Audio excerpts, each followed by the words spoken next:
दोस्तों, लाइफ में कई बार हमें अवसर मिलते हैं लेकिन हम उन्हें पहचान नहीं पाते और बाद में जब हमें रियलाइज़ होता है तो हमें दुख होता है कि अच्छा अवसर था जो हाथ से चला गया।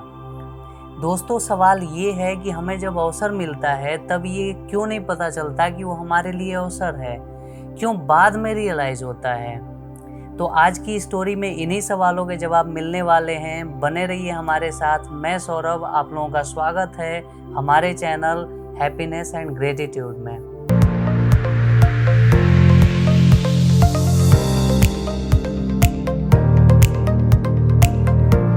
ये स्टोरी एक लड़के की है जो बहुत मेहनती था लेकिन उसको लाइफ में सफलता नहीं मिल रही थी। एक दिन वो एक स्वामी जी से मिलने गया। प्रणाम स्वामी जी। स्वामी जी, मैं पढ़ा लिखा हूँ, बहुत मेहनती हूँ, लेकिन मैं अच्छा पैसा नहीं कमा पा रहा, लाइफ में तरक्की नहीं हो पा रही है, मुझे कुछ उपाय बताइए।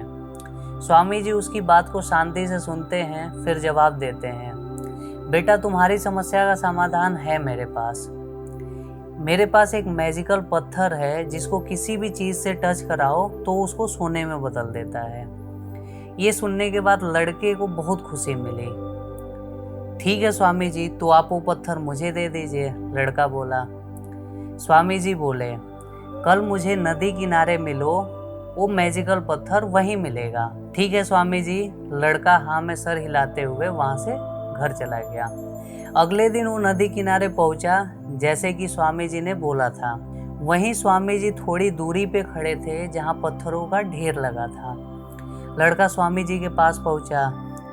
मैं आ गया स्वामी जी, जैसा कि आपने बोला था, लाइए अब मुझे वो मैजिकल पत्थर दे दीजिए। स्वामी जी बोले, बेटा वो पत्थर इन पत्थरों के ढेर में है।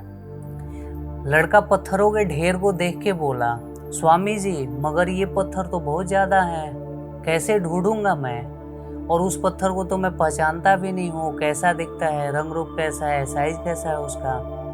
स्वामी जी बोले, बहुत सिंपल है, बाकी पत्थर ठंडे हैं लेकिन वो मैजिकल पत्थर गर्म होगा, वो जैसे ही तुम्हारे हाथ में आएगा तुमको खुद ही पता चल जाएगा। इतना बोलकर स्वामी जी वहाँ से चले गए। लड़का सोचा, चलो डेली 2-2 घंटे भी टाइम दूंगा तो 1-2 हफ्ते में तो ढूंढ ही लूँगा। अब लड़का लग गया पत्थरों को चेक करने में। वो पत्थर उठाता, थोड़ी देर हाथ में रखता और फिर उसको नदी में फेंक देता, जिससे कि बाकी पत्थरों के साथ मिक्स होने का चांस न रहे। शुरुआती दौर में तो वो पत्थरों को बहुत ध्यान से चेक करता, पत्थरों को हाथ में लेता, थोड़ी देर उसको फील करता, फिर उसको नदी में फेंक देता। धीरे धीरे 4-5 दिन गुजरे। अब उसको अनुभव ज़्यादा होने लगा था। वो पत्थरों को हाथ में लेता और तुरंत ही उसको पता चल जाता, फिर उसको वो तुरंत ही नदी में फेंक देता। पत्थर उठाता और नदी में फेंकता जाता। फिर एक दिन वो रोज़ की तरह पत्थरों को अलग करने में लगा था। तभी उसके हाथ में मैजिकल पत्थर भी आया और उसने बाकी पत्थरों की तरह उसे भी नदी में फेंक दिया। फेंकने के बाद उसको रियलाइज हुआ ये तो वही मैजिकल पत्थर था जिसको वो ढूंढ रहा था इतने दिन से, जिसके लिए वो मेहनत कर रहा है, लेकिन अपनी आदत की वजह से वो अपने हाथ को रोक नहीं पाया। दोस्तों, हमारी ज़िंदगी उन पत्थरों के ढेर की तरह है।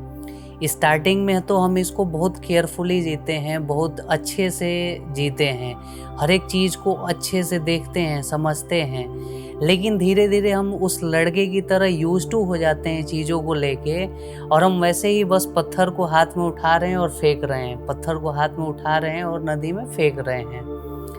हमें उम्मीद ही नहीं होता है कि अगली सुबह हमारे साथ कुछ नया होने वाला है, कुछ एक्साइटिंग होने वाला है, और जिसके चलते ऐसा होता है कि हमें लाइफ में अपॉर्चुनिटीज़ मिलती हैं लेकिन हम उसे भी नॉर्मल पत्थर समझ के और आगे फेंक देते हैं। वो कहते हैं ना कि किस्मत कब दरवाज़ा खटखटाएगी हमें नहीं पता, लेकिन दरवाज़ा खटखटाएगी ज़रूर। तो एक्टिव रहिए उस दिन के लिए जब किस्मत आपके दरवाजे पे आए, ताकि आप उसका स्वागत कर सकें। इसी ब्यूटीफुल थॉट के साथ आज की स्टोरी ख़त्म करते हैं और मिलते हैं नेक्स्ट वीडियो में नई स्टोरी, नई एनर्जी के साथ।